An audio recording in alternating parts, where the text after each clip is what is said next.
In 1600, a group of English merchants asked Queen Elizabeth I for permission to trade with Asia. She said yes. What followed was unlike anything in the history of human commerce. A trading company ended up owning an army, a navy, an entire subcontinent, and the lives of hundreds of millions of people.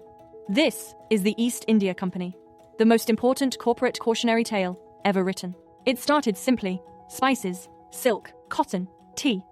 Then in 1757, the company's army of 3,000 soldiers defeated the Nawab of Bengal's force of 50,000. Bengal, one of the wealthiest regions on earth, fell under company control, and the company discovered something intoxicating.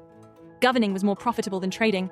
What followed was extraordinary. The East India Company began collecting taxes, issuing its own currency, running its own courts, conducting its own foreign policy, and building an army of 260,000 soldiers, twice the size of Britain's standing army. A private corporation had assembled a military force larger than the national army of the country that had chartered it.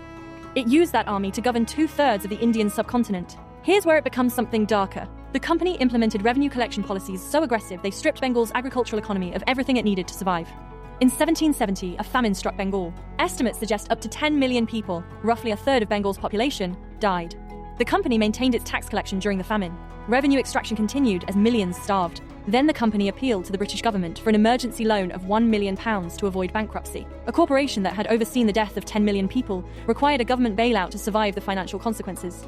Then came the opium trade. The company grew opium in India and sold it illegally into China to balance its accounts. When China attempted to stop it, Britain went to war on the company's behalf.